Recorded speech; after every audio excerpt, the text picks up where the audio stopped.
Good afternoon, good evening, and good morning, DBC Dear Black Christian channel, and I'm your host, DC Dr. Christopher. I'm doing things a little differently on today. With all the new viewers, with all the new sharers, and all the new subscribers that have recently come to this channel, I thought it'd be fitting to go ahead and address a few things. This video today is a little different than all the others. If you would look around this channel, you'll notice some things are different. Somewhere around a month ago, this channel was started with a video that was released after I attended a certain conference. And this video, if you would look for it, you won't see it on the channel. That's because it has since been removed. It was a video that was entitled Black Pastors Surrender to Feminists at a Church Conference. It was the first video that I launched after attending a 3-day conference in my home state. That video has been removed due to several privacy complaints made by that particular conference. And the complaints that happened behind the scenes by this particular conference, citing that I took private information, personal recordings on my own personal device, hearing that person's actual voices from the recording. And if you remember the first video, you could actually hear the actual recordings of the persons insinuating that God was a she, and even on several times referring to God as a she. And although it was recorded on my own personal device, that was the problem with the issue. Not the theological claims, not the issue of changing God's pronouns, but that it was from a private device, and you can hear the person's actual voice. Now, I'm aware that recording a person's voice in a private session at a conference that we did have to pay for to get into was actually the technicality to have it removed from off YouTube. Now, I'm aware that changing God's pronouns, that changing the pronouns of the creator of the universe and turning God from a he to a she, people who feel like this are transgender. From father to mother, and referring to God as mother, and inviting self-identified heretics is not nearly as bad as recording a private material and leaking it out to the public. I mean, you're not wrong,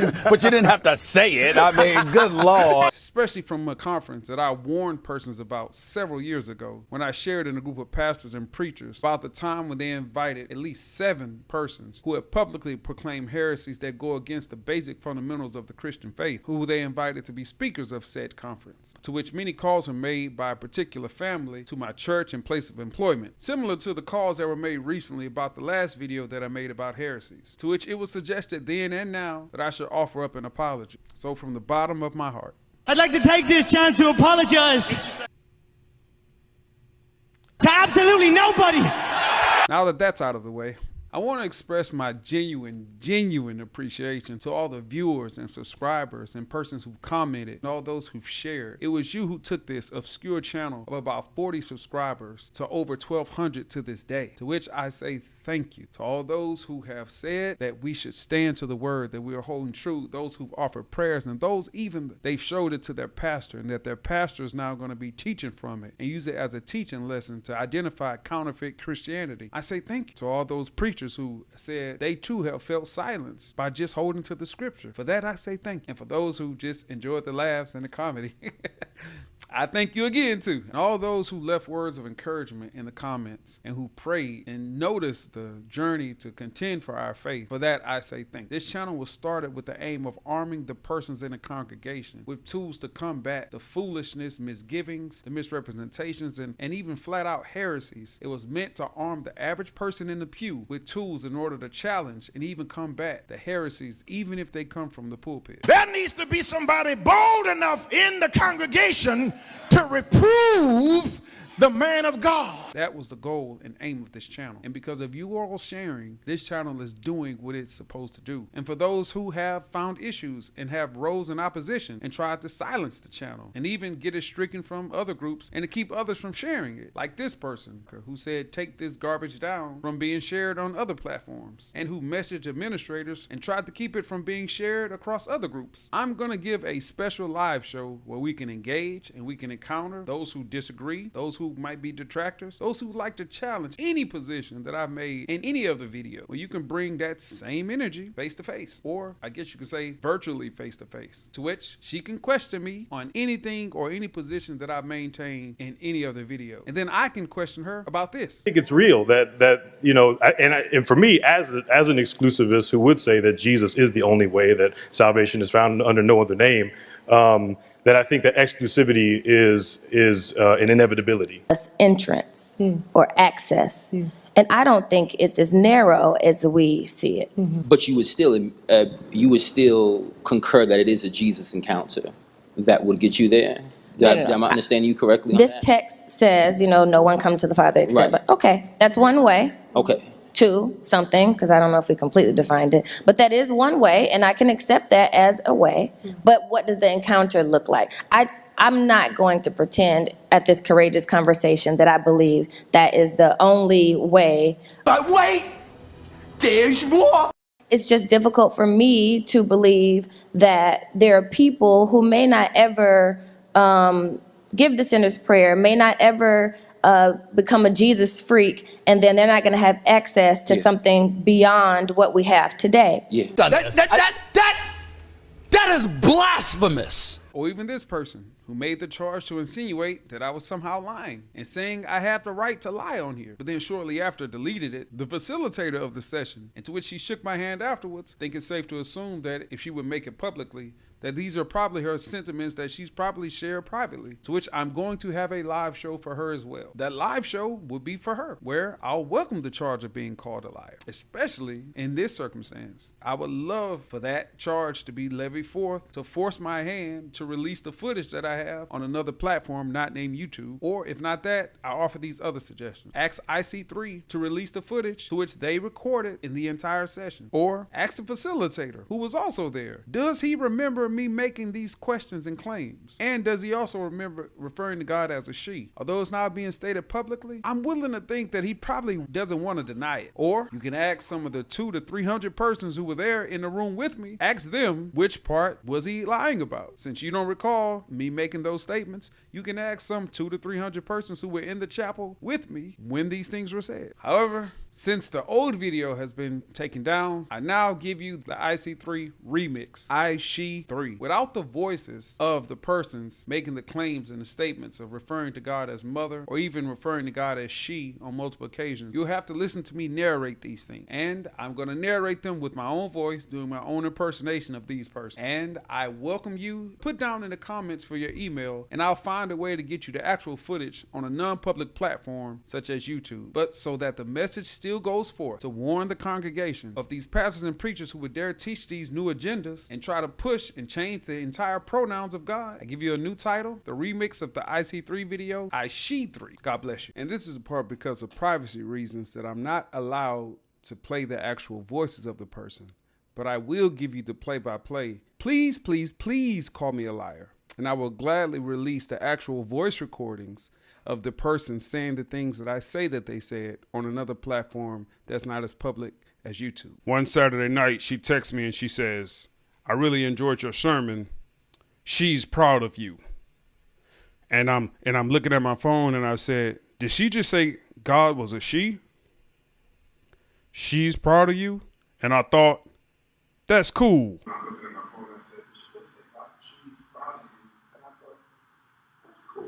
So this pastor just said that God is a she and call that cool?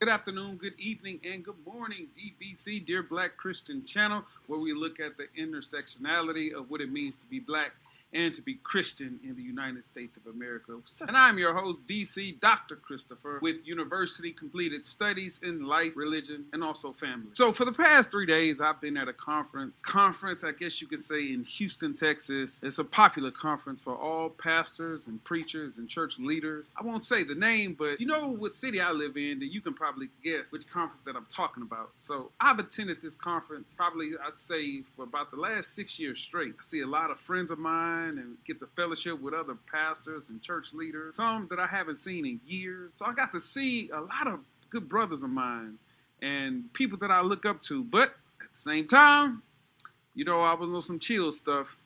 And at this particular conference, not only was I on some chill stuff, but you know how they say in Godfather, that's what I thought I was out. They pulled me back in.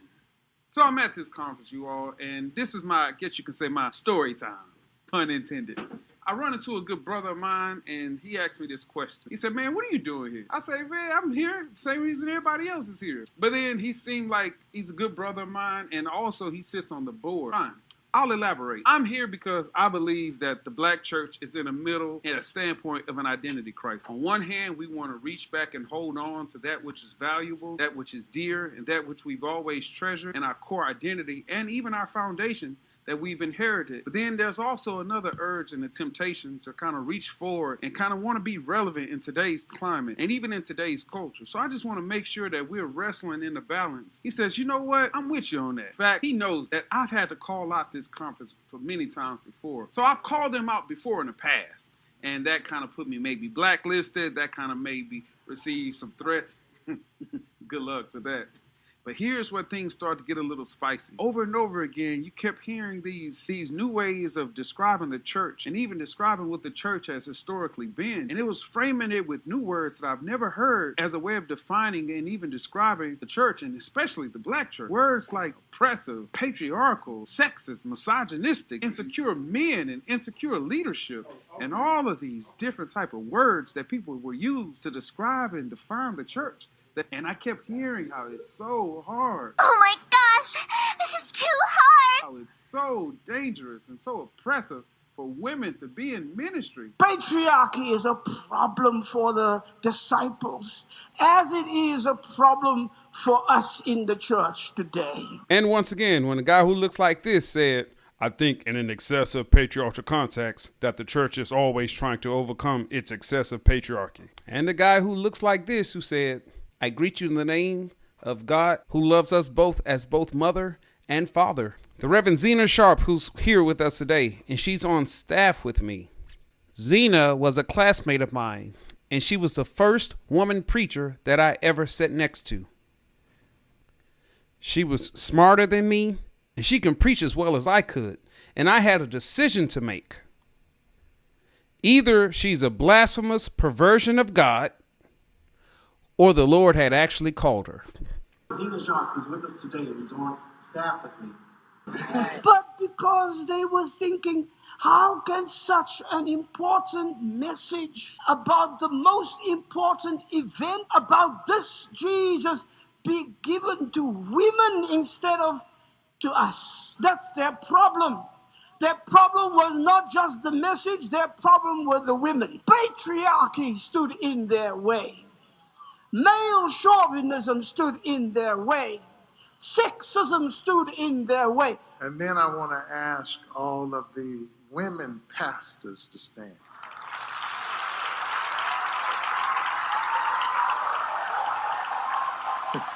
Yeah, all the women pastors. Let's keep standing for a minute. And now all of the women ministers, preachers, all the women preachers. God bless you. God bless you. God bless you. Thank you. Even after hearing all of that, I was still relatively chill. There's only so much of this the church has a problem with patriarchy before these arguments start to snowball and gather more and more steam. Notice how they kept on evolving with it. The church today has a problem with patriarchy, or the disciples had a problem with patriarchy, or the Bible sometimes have a problem with patriarchy. Notice the pattern here? If you keep on accepting these arguments as base, they have a way of expanding until pretty soon it's like, well, wait a minute, who chose the disciples?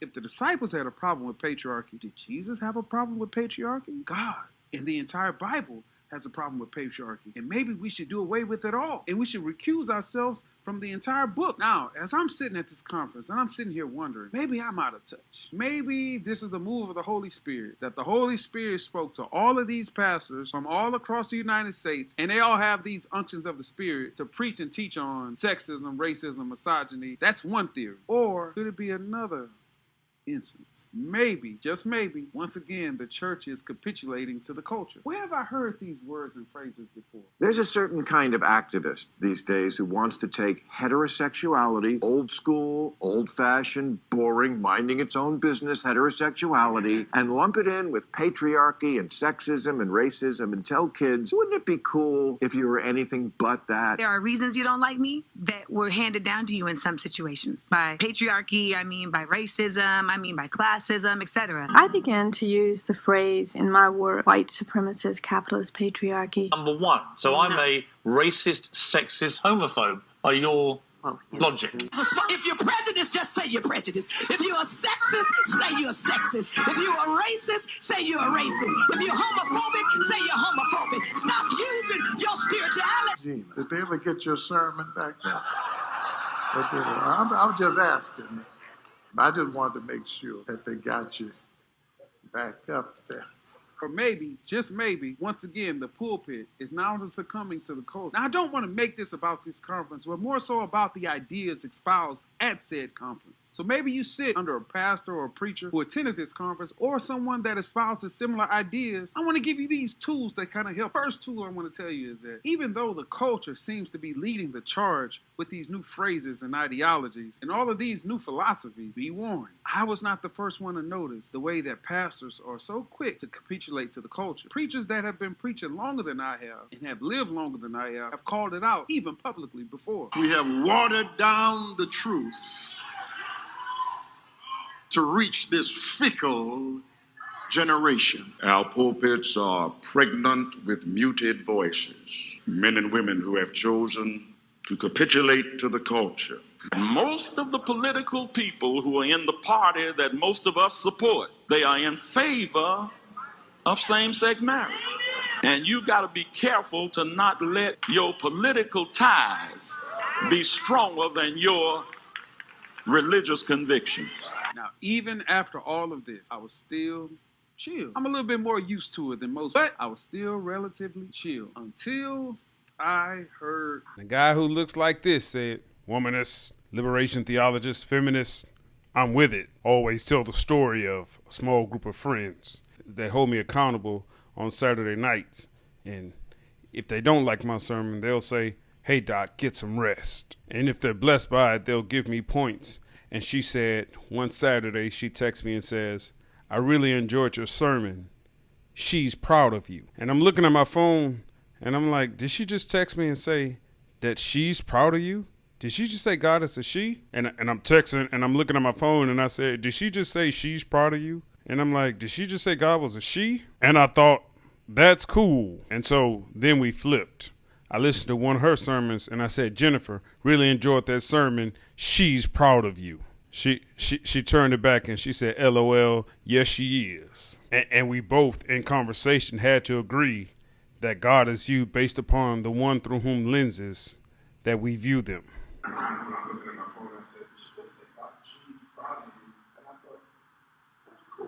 Huh? Then he had to start with this. Are we now making God to be a she? Not this guy who I've said in his classes for the past 6 years. It's supposed to be an honest conversation on women in ministry. It becomes a soapbox for inclusion, and gender inclusive now, and a soapbox for how hard women have it. And